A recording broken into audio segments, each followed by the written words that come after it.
ముఖ్యంగా ఈరోజు హరీష్ రావు గారు పెద్ద ఎత్తున నడుం బిగించారు.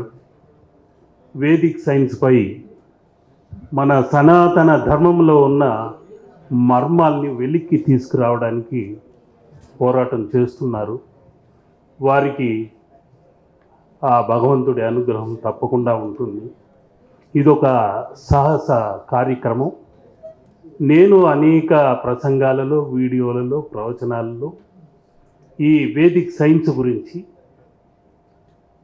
అనేక రకాలుగా సనాతన ధర్మంలో దాగి ఉన్న మర్మములు, వేద రహస్యములు, ఆధ్యాత్మిక విజ్ఞాన వీచికలు అవన్నీ సాధనతో, ఆరాధనతో, పరిశోధనతో ఒక్కొక్క విషయాన్ని మీకందరికీ అందచేస్తూ వస్తూనే ఉన్నాను.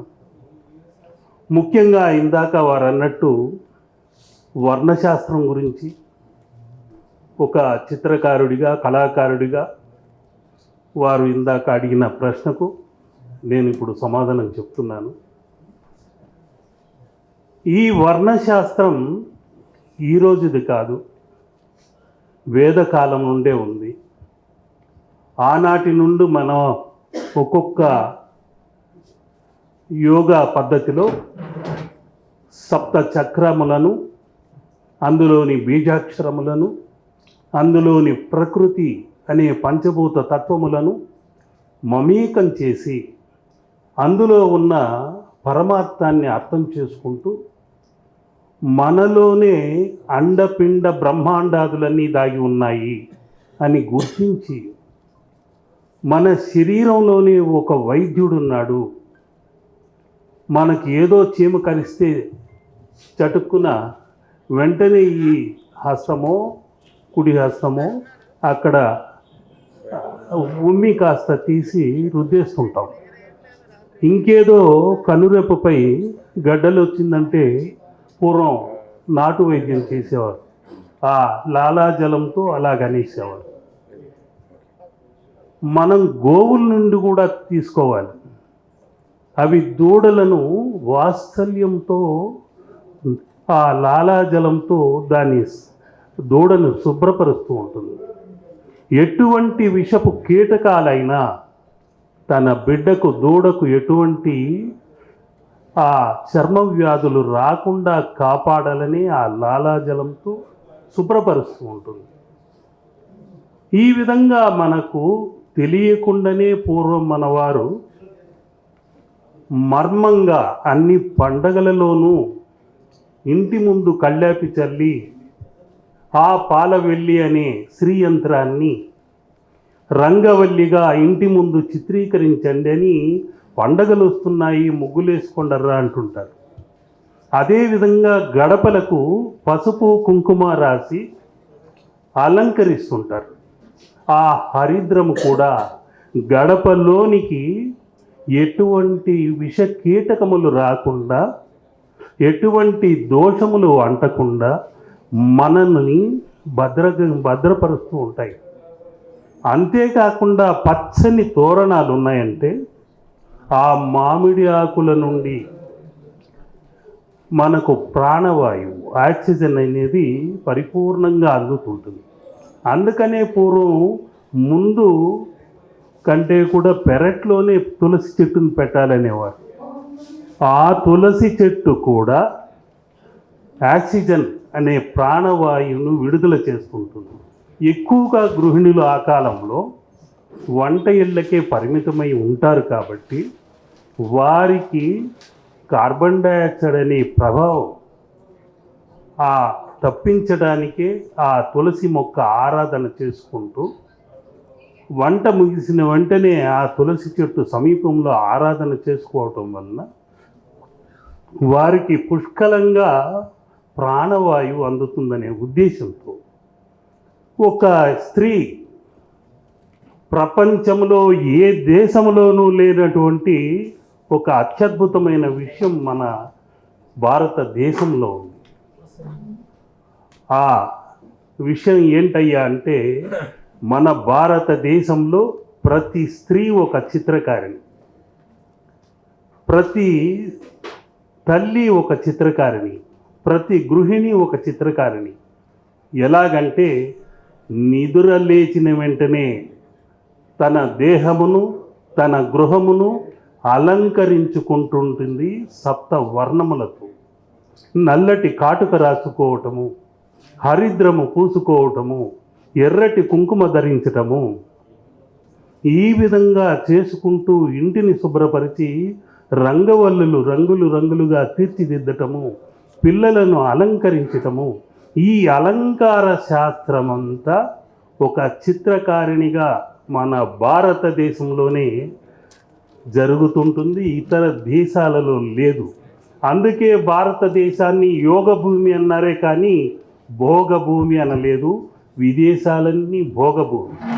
అటువంటి తత్వముతో ఉన్నదే ఈ భారతదేశంలోని ప్రతి గృహిణి పాటించదగ్గదే ఈ వైజ్ఞానిక శాస్త్రము, ఈ విజ్ఞాన తత్వము. అంతేకాకుండా ఆహారంలో కూడా ఆకుకూరల్ని ఎక్కువగా వాడటము, పచ్చటి ఆకుకూరలను చూడటం వలన ఆరోగ్యం ఎలా బాగుపడుతుంది, నేత్ర వ్యాధులు రాకుండా ఎలా ఉంటుంది అనేది కూడా మనకు వేదకాలం నుండే ఉంది. ఇవన్నీ కాకుండా ఒక ముఖ్యమైన విషయం ఇందాక వారు ఒక ప్రశ్న లేవదీశారు. ఒక ఆరా తక్కువ ఉంటే, వర్ణం తక్కువ ఉంటే దాన్ని పెంచుకోవాలంటే ఏం చేయాలని. మనకున్న 7 చక్రాలు, లం అనే బీజాక్షరము ఎర్రటి వర్ణములో, వం అనే జలతత్వం బీజాక్షరము ఆరెంజ్ వర్ణములో, అదేవిధంగా ఆ వం అనే బీజాక్షరము పసుపు వర్ణములో, ఎం అనే బీజాక్షరము లేలేత పచ్చటి వర్ణములో, ఆ హమ్ అనే త్రోట్ చక్ర దగ్గర ఉన్న బీజాక్షరము ఆ ఆకాశ తత్వాన్ని సూచిస్తూ నీలి వర్ణములో, లేలేత నీలి వర్ణములో ఈ ఆకాశ తత్వాన్ని సూచిస్తుంది. చివరికి లేలేత వంకాయ పండు రంగులో ఉన్న స్థాయికి వెళ్ళడమే ఒక యోగి ఉన్నత స్థాయికి వెళ్ళడం. ఇది మన భారతదేశంలో ఉన్న వర్ణశాస్త్ర సోపానాలు.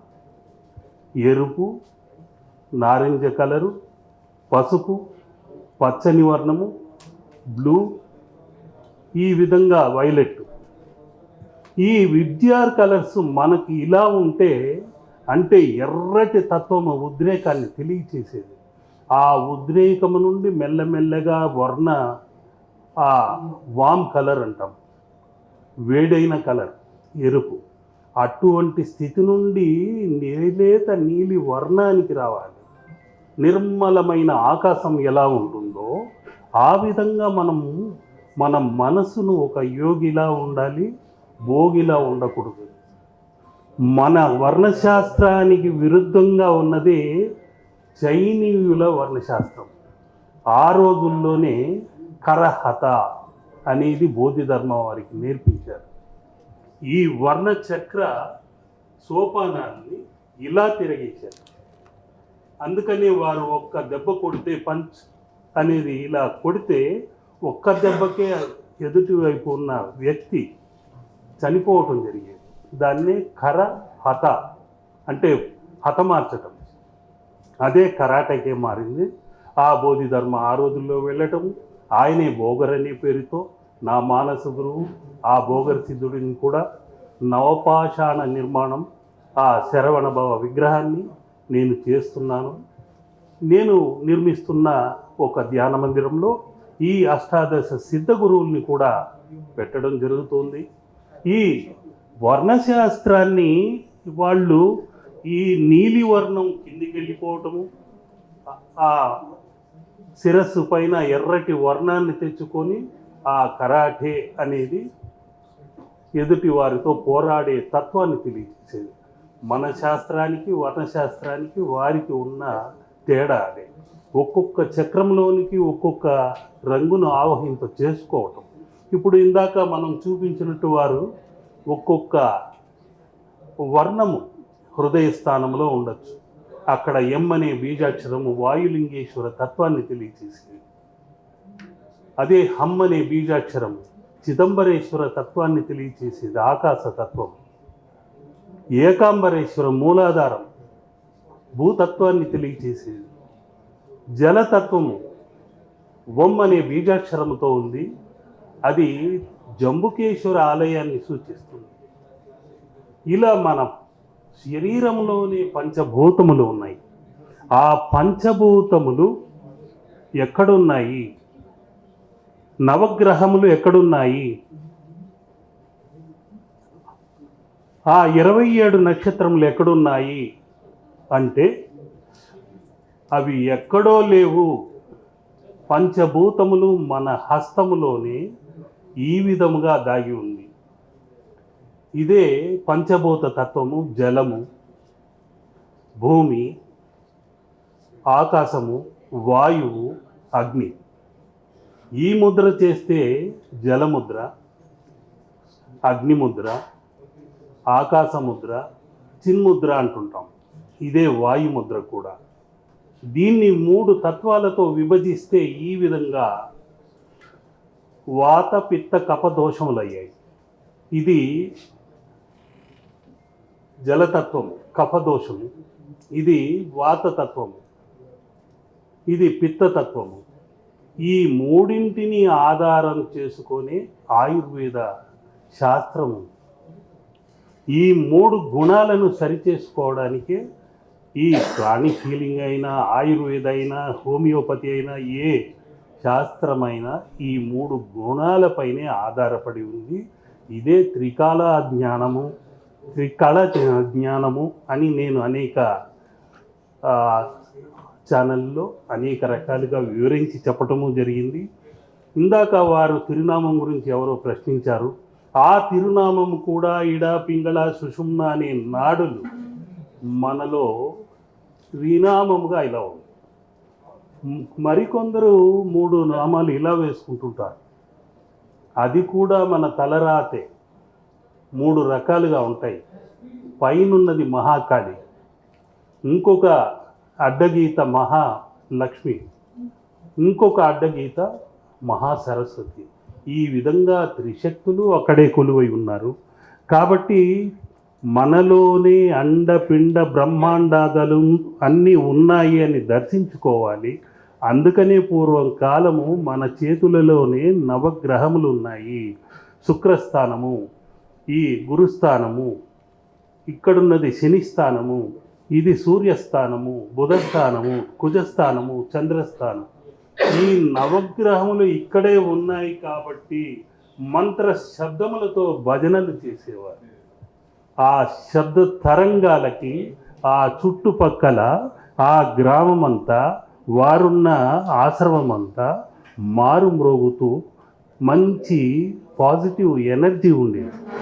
చక్కటి అయస్కాంత తరంగములు ఉండేవి. ఇప్పుడు ఆ భజనలు చేయటం మర్చిపోయారు, మంత్రోచ్చారణ చేయటం మర్చిపోయారు, కనీసం పాటలు పాడడం కూడా మర్చిపోయారు. ఎవరి తీరు యమునా తీరే అన్నట్టు వాట్సాప్లు, ఫేస్బుక్లని, ఇన్స్టాగ్రాములని ఇలా రకరకాలుగా వెళ్ళిపోతున్నారు. ఈ విజ్ఞానం పెరుగుతుంది, మరొక వైపు అజ్ఞానంలో నెట్టేస్తుంది. మనం ముఖ్యంగా గుర్తించుకోవాల్సింది మన యోగ భూమి. మన యోగ భూమి, మనం ఉన్నతమైన భారతదేశంలో ఉన్నాము అని గుర్తించుకోవాలి. సంఖ్యాశాస్త్రం పుట్టింది ఇక్కడే. ఇప్పుడేదో కనిపెట్టారు టెస్ట్ ట్యూబ్ బేబీలని అంటున్నారు, కానీ ఆ రోజుల్లోనే గాంధారికి తన గర్భాన్ని విచ్ఛిన్నం చేసుకుంటే 2 ఏళ్లకైనా పిల్లల్ని కనలేదే అని విచ్ఛిన్నం చేసుకుంటే ఆ జారిపడ్డదాన్ని అక్కడున్న గురువులు, ద్రోణాచార్యులు లాంటి వారు, అటువంటి వారందరూ ఆ మూల కణములను, జీవ కణములని 100 భాగములుగా చేసి 100 నేతి కుండలలో, 100 నేతి కుండలలో భద్రపరిచి టెస్ట్ బేబీలుగా చేస్తే వారే 100 మంది కౌరవులయ్యారు. దుశ్శల అనే వారి సహోదరి. పుష్పక రామాయణం, పుష్పక విమానం రామాయణ కాలంలోనే ఉంది. ఆ రావణుడు రావటము జరిగింది, సీతమ్మను అక్కడి నుండి తీసుకురావటము జరిగింది. మళ్ళీ మెల్లమెల్లగా ఆ పుష్పక విమానాలన్నీ భరద్వాజ మహర్షి వివరించటము జరిగింది. ఇవన్నీ ఎందుకు చెప్తున్నానంటే మన సనాతన ధర్మంలో వేదిక్ సైన్స్ దాగి ఉంది, అది గుర్తించుకోవాలి. ఇక సమయాభావం తక్కువ ఉంది కాబట్టి నేను ఇంతటితో ముగిస్తున్నాను. ముఖ్యంగా మన సనాతన ధర్మంలో ఆదివారము, సోమవారము, మంగళవారము, బుధవారము ఇలా వారముల పేర్లు కూడా ఇతర దేశాలకు వలస వెళ్ళినవే కానీ వారికి వారములంటే తెలియదు, నవగ్రహములంటే తెలియదు. అటువంటివి ఇక్కడి నుండి వెళ్ళినవే మండే ట్యూస్డే అంటున్నారు కానీ వారికి అటువంటివి లేవు. ఏఎం అన్నా పిఎం అన్నా ఆరోహణ మార్తాండ ఏఎం, పిఎం అంటే పతన మార్తాండ అంటే అస్తమయం. ఇవన్నీ కూడా ఇక్కడి నుండి వెలిసిన విజ్ఞానాన్ని దోచుకెళ్ళటం జరిగింది. వాళ్ళు దాన్ని ఏదో గొప్పగా చెప్పుకుంటున్నారు. మనవారు అయోమయ స్థితిలో ఆ పాశ్చాత్యపు మోజులో పడి కొట్టుకుపోతున్నారు. కాబట్టి మన వేదిక్ సైన్స్ను గుర్తించాలి. ఇలాంటి టెక్నాలజీ ఇప్పుడున్న మన వేద విజ్ఞానాన్ని మనం మున్ముందు తెలుసుకొని ఆ కార్యక్రమాలకు దోహదపడుతూ